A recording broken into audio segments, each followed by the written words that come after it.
You are sitting in a small office on a military installation that looks like every other government building in the country. Beige walls, fluorescent lights, a digital recorder rests between you and the soldier across from you.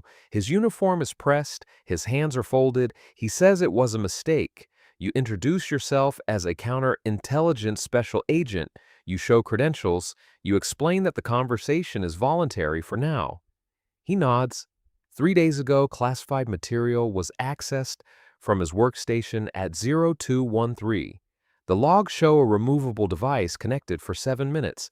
He says he was backing up family photos. He says he did not know the folder structure. He says he would never do anything to hurt the Army. Your job is not to raise your voice. Your job is to determine whether this is negligence, recklessness, or something deliberate. There are no weapons drawn, no tactical team waiting outside, just questions, timelines, inconsistencies, and federal statutes. If you misread this conversation, a security breach spreads quietly. If you read it correctly, damage stops here. This is military counterintelligence. Level 1, Counterintelligence Special Agent 35L. So you are a soldier first, then you volunteer for counterintelligence. After background screening, interviews, and a clearance review that reaches into your finances, contacts, and history, you attend the Army Counterintelligence training course. When you graduate, you receive the 35L designation. You are now a counterintelligence special agent. Your credentials give you federal authority inside the military structure. Most of your work involves investigations that unfold slowly. You handle security violations, suspicious contact reports, and allegations of improper handling of classified material. You review system logs, you collect sworn statements, you conduct interviews, you coordinate with military police and legal advisors to ensure each step follows regulation. Commanders expect answers before deployments, inspections, and high-visibility events. You provide facts supported by evidence. Your reports may lead to administrative action, loss of clearance, or referral for prosecution. Each recommendation carries career consequences. Your rank may be E4 or E5. Base pay is modest. Responsibility is significant. You are trusted with sensitive information and with protecting the installation from insider risk. Most days conclude with detailed documentation rather than public recognition. Level 2, Senior Counterintelligence Agent/Team Leader. You promote to E6 or E7 and take on supervision of other agents. You still conduct investigations, but you also review the work of junior personnel before it moves forward. Every report, every affidavit, every recommendation passes across your desk first. You verify timelines, you check citations, you ensure procedures align with regulation. Your role expands beyond individual cases. You assign workload based on complexity and sensitivity. You brief commanders on active investigations without compromising operational integrity. You coordinate with legal counsel before recommending adverse action. If surveillance is required, you validate justification and confirm legal thresholds are met. You become responsible for source management as well. Confidential informants require documentation, validation, and periodic review. Mismanagement of a source can damage credibility across an entire installation. The tension at this level comes from judgment. A junior agent may view a case as minor. You must decide whether it signals a broader vulnerability. Escalation can trigger federal involvement and external scrutiny. Failure to escalate can expose classified systems. You remain an investigator, but you now carry supervisory accountability. Errors are no longer isolated. They reflect on your team and your leadership. Level 3, 351L Warrant Officer. You move into the Warrant Officer track and become a counterintelligence technician, designated 351L. This role shifts you from general case supervision to technical and operational expertise. You are the subject matter authority inside the unit. You handle complex counter-espionage investigations that require advanced coordination. These cases involve foreign intelligence indicators, classified network access, unexplained contact with foreign officials, or repeated security anomalies. You evaluate link analysis, financial records, travel history, and communication metadata. Patterns of activity may appear subtle at first. Your responsibility is to assess whether those indicators justify deeper investigation. Commanders rely on you for risk assessments, Before deployments, exercises, or access expansions, you brief them on insider threat posture and vulnerabilities. Your recommendations influence who retains clearance and who loses it. A single determination can affect careers and operational readiness. You also oversee technical surveillance, countermeasure operations when required. Sensitive facilities may require inspection for unauthorized collection devices or monitoring risks.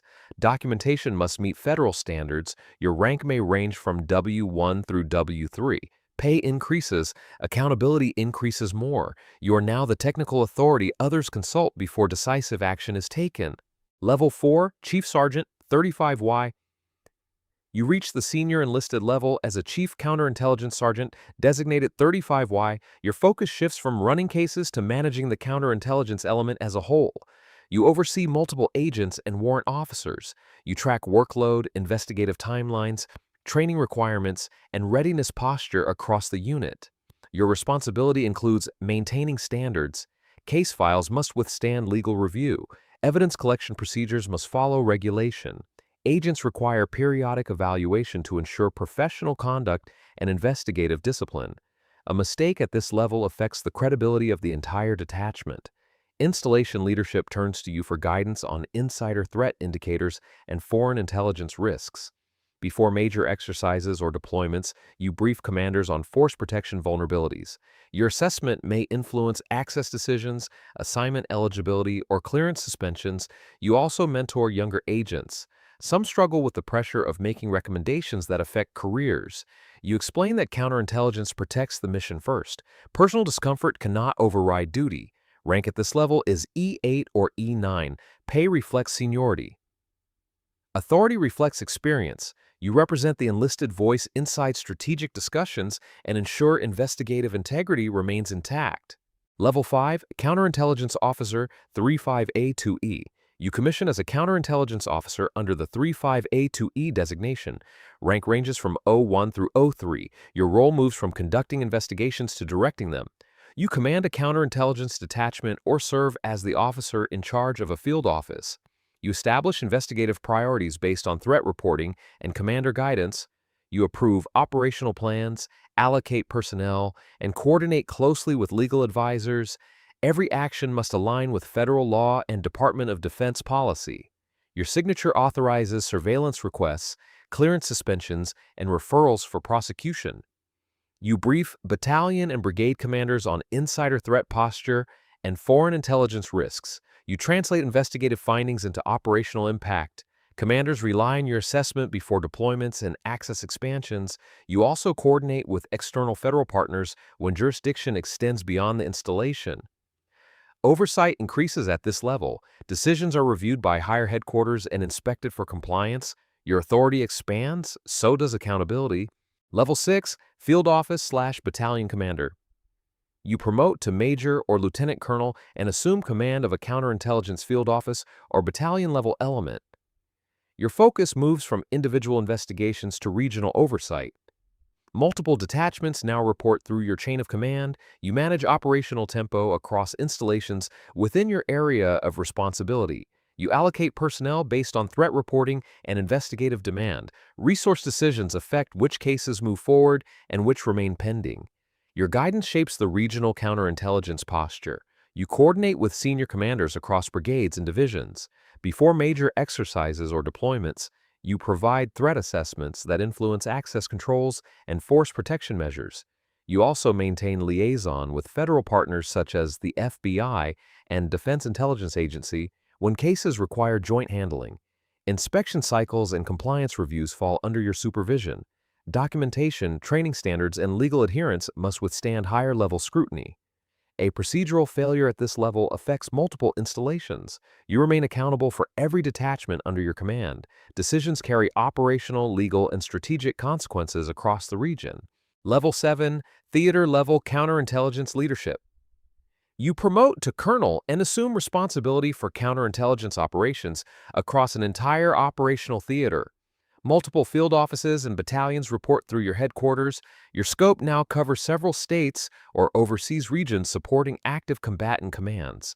Your role centers on strategy and posture rather than individual cases.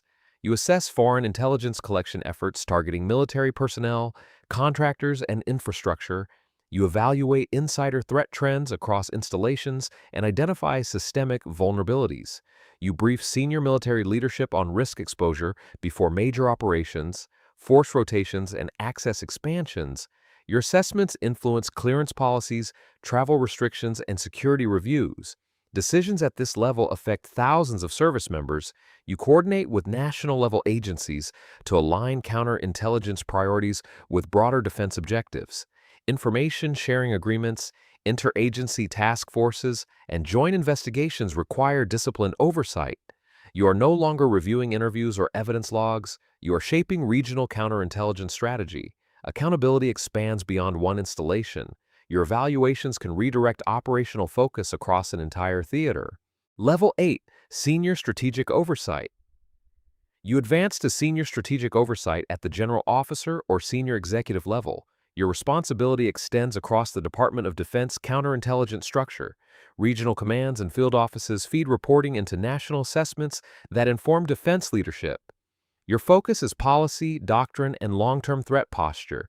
You evaluate foreign intelligence targeting trends, insider risk data, and systemic vulnerabilities across installations. Budget allocation and capability development require your approval. Training standards, reporting requirements, and clearance policy adjustments pass through your office. You brief senior defense officials on counterintelligence risk exposure and emerging threats. Coordination with the broader intelligence community ensures alignment with national security objectives. You no longer review case files. Your responsibility is to maintain a resilient counterintelligence framework across the force. Decisions at this level influence thousands of personnel and shape the institutional response to evolving threats. Years later, you still sit across from someone at a metal desk under fluorescent lights. The rank on your chest may have changed, the responsibility has expanded, the setting remains familiar. A soldier explains a decision that could affect access, clearance, or trust. Most of your career never appeared in public reports. It unfolded in interview rooms, briefing slides, and policy memos. Counterintelligence rarely makes headlines. Its success shows in the absence of damage. Your work stays inside the system you protect.